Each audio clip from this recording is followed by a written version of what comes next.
Today's big issue, we're talking origin stories and should they be tampered with? Or written in the first place.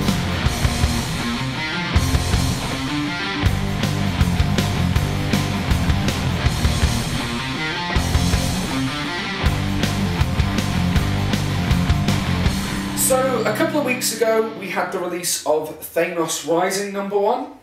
It's the origin story of that character. You know, he's going to be the next big bad guy in the Marvel Cinematic Universe. And whilst reading it, I couldn't help but feel, while I enjoyed it, is it necessary? Is it necessary to know about this big bad guy's, where he comes from? Because... And what a pussy he used to be. Yeah, basically, it's like... Don't get me wrong, I enjoyed Thanos Rising as well, and I really don't know much about the character besides, you know, the Infinity Gauntlet and classic storylines, but Jason Aaron, I read it, I enjoyed it too, but... Yeah, but is it... Do we need to know what child Thanos was? And that kind of brings us on to a bigger issue of, you know, this is a character who was written by Jim Starlin, am I right there? Or... He was introduced majorly by Jim Starlin. Yeah. And, you know, he never bothered with a strong origin story. Like, we knew about him. Yeah. He was the last Titan, he killed everyone on the planet, and he loves death. Like, that's what we knew. Did we need to know more than that? And I think the prime example of origin stories gone wrong for many people in the comic book community is the early 2000s Wolverine origins. Hey, there it is. The origin. And then the subsequent origins. Wolverine's a character who... His trait was that he didn't know who he was. Yeah. That was kind of his thing. You didn't know who he was, he didn't know who he was, and everyone accepted it. He was a badass who had claws coming out of his hands, and he was immortal. Cool, whatever, no worries. No one knew how old he was, no one knew how long he'd been around, all the shit he'd seen that he couldn't even remember. It was a good hook. You know, the classic, you know, people do like a bit of mystery. Yeah. Especially with, you know, these badass protagonists. Yeah. So I think what the question I'm trying to get at is, does having an origin story ruin a character, and does it, you know, are you in danger of ruining mystery and taking that element completely out of a book? Always. There is always going to be the risk. Always. I mean, but as we're on the topic, origin, for what it was, I enjoyed it. It was a well-written story, gorgeously illustrated, and gave a nice bit of what some would say was absent depth to Logan's character, you know, even though obviously if we're going technical later on, he doesn't remember any of that at all, so what's, you know... Wolverine Max! So it's kind of like the dramatic irony of like, oh, well, we know your whole backstory, Logan, so it's probably best you forget it, because some of us wish we could, but I mean... Bone claws. Well, funnily enough, that's exactly where I was going to go with it, you know, and pardon the pun here, but, you know, it is a massive bone of contention with a lot of... Puns! With a lot of readers. But, you know, if we're being technical, a lot of Wolverine fans and Marvel readers will know that he never used to have bone claws. Yeah. You know, the bone claws were a side effect of when Magneto first ripped the adamantium skeleton from his body. Or from his skeleton, if you know what I mean, yeah. And then in the origin story, oh, he's got bone claws from birth! And it's like, hang on a minute. So yeah, there's blatantly one of the big risks. Yeah, it's something that I do think a comic book can suffer from, but at the same time, are you adding this extra depth? Are you, you know, as you said, a lot of people said Wolverine was maybe lacking the depth. But then you take a book like, I think it came afterwards, Old Man Logan. Yeah. There's a book where you are not going in the past, you are going forward, like as far forward as you can get. And, I mean, you want to talk about creating depth for a character. Oh, it's one of my favourite things that Mark Millar's written, period. I think it's probably the best thing he's written, and it's probably... You could probably go with that too. Yeah, I mean, I'm not overly fussed on Kick-Ass. I want to be the guy to say that. It's alright, you're saying what we're all thinking, my friend. John Romita Jr., I don't like him. You know, Superior I loved, Civil War's amazing, but I honestly think that Old Man Logan's the best Mark Millar piece that I've read. And it's so emotional. I'm pretty sure it may have been the first comic book I cried at. That moment. Like, we all know the moment. It's dark, it's horrible. but like it creates so much depth for that character. Can you? Sometimes you don't need to go into the past to create the depth. Yeah. I mean, I'm a big fan of the saying, in order to know where you're going, you need to know where you've been, you know, or where you come from. I'm a big fan of that saying. But when it comes to fictional characters or comic book characters or things like that, that's not necessarily the case, because wherever they go, you can create whatever you want for them, you know, the characters. So. Yeah, I mean there are some characters out there, and my brain's probably gonna go blank, that definitely don't need origin stories. I mean, you read books like The Black Beetle at the moment, and this is a character who's just thrown in there. You don't know who he is. There's no alter ego. He is the Black Beetle, and you're going, cool, don't mind, happy with that. Go on, throw us an example. What you got there? It's a rant, really. It's an example that leads on to quite a passionate rant. But basically, another one of my quirky favourite characters from DC, bit of an obscure character, the Phantom Stranger. He first made his appearance in sort of the 50s, and then had an ongoing series from sort of the 70s or something, with Neil Adams doing some amazing cover art, Lee Wein writing some amazing scripts, just classics, you know, sort of like supernatural type of things, very mysterious, as we said, mystery, and all of that. And to DC's credit, they did a brilliant series back in the day called Secret Origins, where you didn't necessarily get a definitive origin story, you got lots of different ones. Alan Moore wrote a great one for Secret Origins and the Phantom Stranger, where it's like, he could be this, he could be that, we don't know. At the end of the day, he's just the Phantom Stranger, which is great.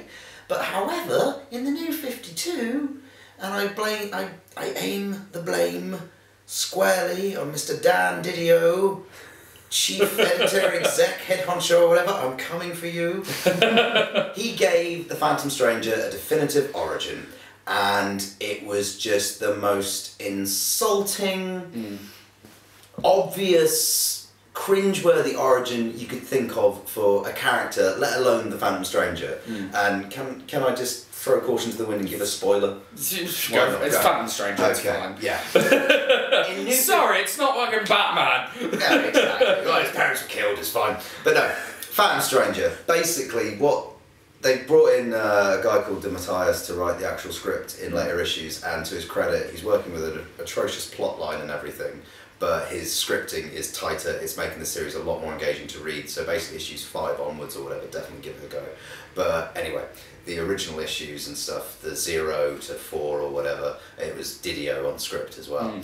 And like I said, he gave him this origin where basically Phantom Stranger is Judas Iscariot. He betrayed Jesus and hung himself, and for penance he has to roam the earth as the Phantom Stranger, trying to get rid of the pieces of silver that are around his neck like a burden, whereas the original Phantom Stranger didn't have pieces of silver as a necklace, he had this kick-ass medallion, like proper bling. Yeah. You know, that was just mystical, it's like, whoa.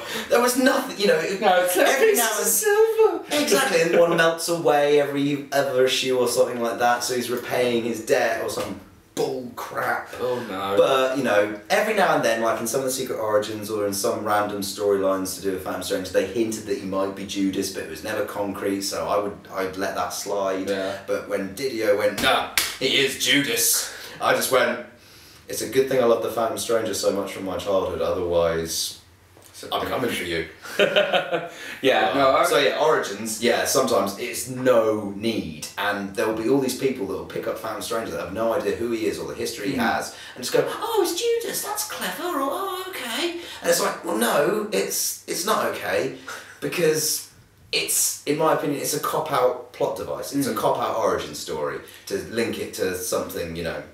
Well, and I think to go back to you saying about how originally it was a very vague origin, you know, they kind of, Alan Moore did a very vague origin. He also did a very vague origin of the Joker. Exactly. The Killing Joke. And that's one of the most definitive Batman stories there is. I've said before, it is my favourite graphic novel I've ever read.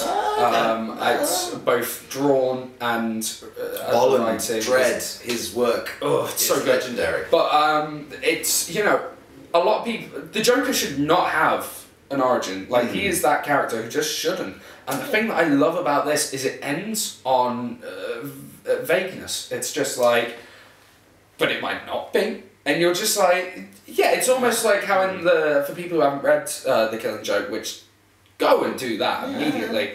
But it's like in The Dark Knight how he keeps walking around saying, how do I get these scars? And he changes it every time because it's not true. Like there's a vagueness. Maybe one of them is true, maybe one isn't. And that's what I think an origin should be. Yeah. But talking about changing some origins and things like that, are there people that should have their origins changed for time's sake? My example being Barry Allen the Flash. Okay. The way he gets his superpower, he's in the lab, lightning strikes the chemistry set, it goes all over him, and all of a sudden he can run super fast. And then, Kid Flash, the exact same thing happens. Yeah, Should sometimes. things like that be changed, or is it a part of history now? Technically, it's part of history, but also you want to you look back on it and go, hang on, they're just rinse, repeat on certain things. And it's like, But then again, funnily enough, one of the things I like about a lot of DC characters is the majority of them get their powers through freak accidents and things like that. Whereas in Marvel, as much as I loved Marvel as a kid because I was just hungry for any form of comic material, I noticed that a lot of Marvel characters are we're just born this way.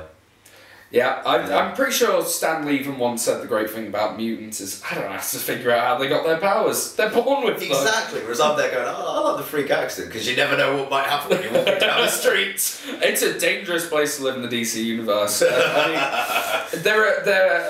New 52's done a lot of origin changing, and some for the worse, like the Phantom Stranger. Maybe some for the better. The Question as well. That was a terrible rewriting of origin and everything like that.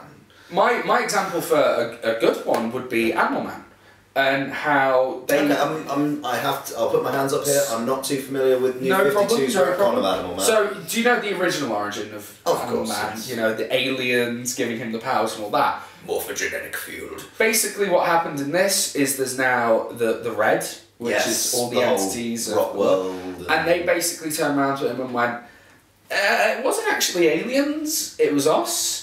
Disguised as aliens, because what we are would confuse the crap out of you. So we pretended to be aliens because it's a bit more plausible. No, I can see that working because obviously I'm always going to be quite a big Swamp Thing fan. Alan Moore once again, Saga of the Swamp Thing, one of the best comics ever written.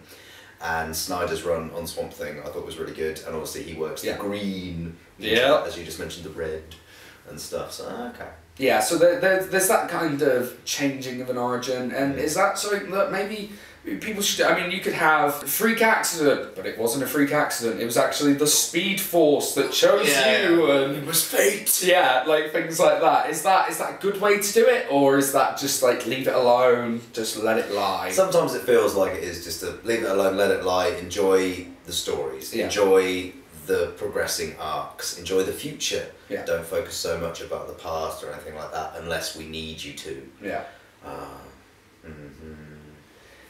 Yeah, so I think the kind of where origins lie, I think for me personally, I don't like seeing them touched, and I like characters to have a mystery to them. Yeah. I like being able to try and figure it out myself. I like to be able to draw your own interpretation. Yeah, I think personally, interpretation is the key. I mean, obviously sometimes origins are going to be necessary. For example, Frank Castle Punisher.